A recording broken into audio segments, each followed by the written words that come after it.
స్వాగతం. సభకు నమస్కారం.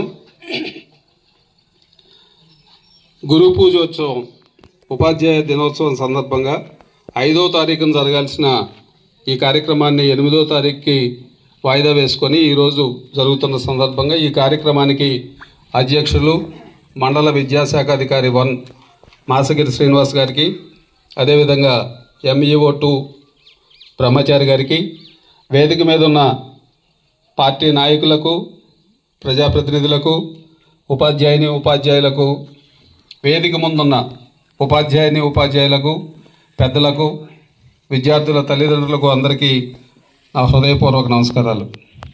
ముందుగా సర్వేపల్లి రాధాకృష్ణన్ గారు, ఆయన మద్రాస్ ప్రెసిడెన్సీలో ప్రొఫెసర్గా పనిచేశారు. విద్యాబోధన అంటే ఆయనకి ఎంతో మక్కువ. ఆయన 1982 నుంచి 62 వరకు ఉపరాష్ట్రపతిగా పనిచేశారు మన దేశానికి.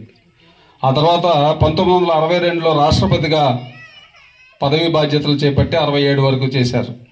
1962లో ఆయన రాష్ట్రపతి అయినప్పుడు ఆయన పుట్టినరోజైన సెప్టెంబర్ 5వ తారీఖుని చాలా ఘనంగా చేయాలని చెప్పి ఆయన అభిమానులు కోరుకొని ఆయన్ని అడిగితే, నా పుట్టినరోజులు ఘనంగా చేయటం వద్దు, మీకు అంతగా నా పుట్టినరోజు ఘనంగా చేయాలంటే ఉపాధ్యాయులను గౌరవించండి, ఉపాధ్యాయులను వాళ్ళని గౌరవించండి, వాళ్ళకి సన్మానాలు చేయండి, అంతేగాని నా పుట్టినరోజును మాత్రం చేయొద్దన్నారు.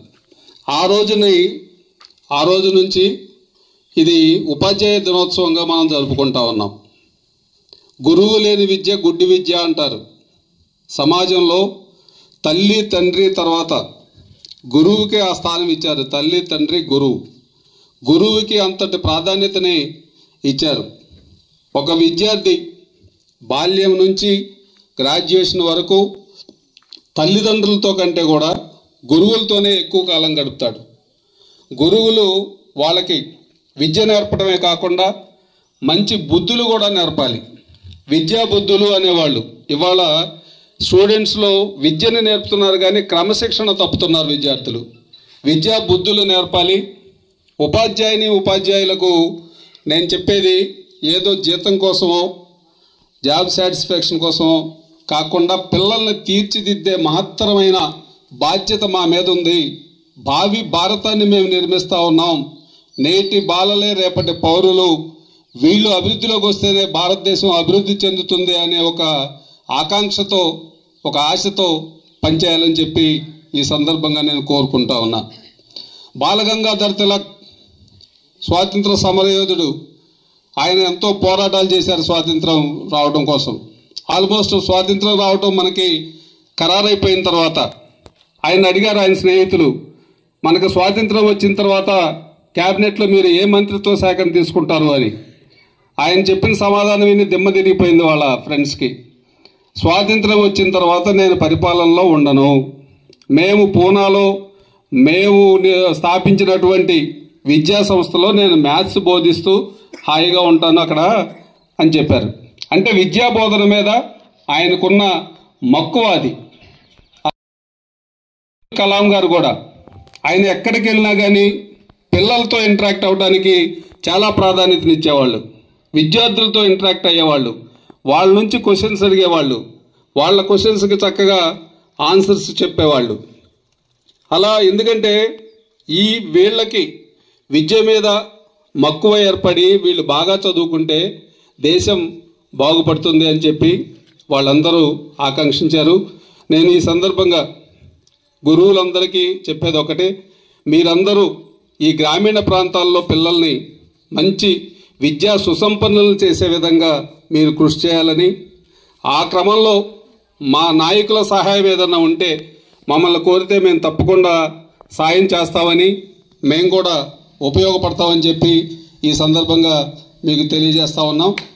మీరందరూ కూడా మేము భావి భారత పౌరుల్ని తయారు చేస్తున్నామనే గర్వంతో మీరు ఉండాలని చెప్పి నేను చెప్తా ఉన్నా. గురువుల యొక్క ప్రాధాన్యత ఎంత ఉంటుందంటే, సచిన్ టెండూల్కర్ ఒక మంచి బ్యాట్స్మెన్, చాలా చక్కగా ఆడతాడు. అయితే ఆయనకి బౌన్సర్ వేస్తే చాలా ఇబ్బంది పడేవాడు, చాలాసార్లు అవుట్ అయ్యేవాడు. సర్ గ్యారీ సోబర్స్ అని ఒక మంచి బ్యాట్స్మెన్, రిటైర్డ్ బ్యాట్స్మెన్ ఉండేవాళ్ళు. ఆయన ఈ సచిన్ అంటే మంచి ఇతను ఆటను కానీ ఆయన చాలా అభిమానించేవాడు. ఒకసారి ఆయన సచిన్ని పిలిచి కొన్ని టెక్నిక్స్ నేర్పాడు. ఇప్పుడు షార్ట్ పిచ్ బాల్ వేసి బౌన్సర్ వేస్తే దాన్ని సిక్సర్ కొడతాడు ఇప్పుడు సచిన్ టెండూల్కర్. అంటే టెక్నిక్, అది గురువు గారు చెప్పిన టెక్నిక్ వల్ల దాన్ని దాన్ని సిక్సర్గా మలుస్తూ ఉన్నాడు. అట్లాగే గురువులు కూడా విద్యార్థుల్ని మంచి విద్యా సుసంపన్నులుగా తయారు చేయాలని చెప్పి ఈ సందర్భంగా నేను కోరుకుంటూ, ఈ మన మండల ఉత్తమ ఉపాధ్యాయులుగా ఎంపికైనటువంటి వారికి నా హృదయపూర్వక ధన్యవాదాలు, అభినందనలు తెలియజేస్తూ, అదేవిధంగా జిల్లా స్థాయిలో ఉత్తమ టీచర్గా ఎన్నికైనటువంటి వీరకోటి గారికి కూడా నా ప్రత్యేకమైన అభినందనలు తెలియజేస్తూ, నాకు ఈ అవకాశం ఇచ్చిన పెద్దలకు ధన్యవాదాలు తెలియజేస్తూ సెలవు తీసుకుంటున్నాను.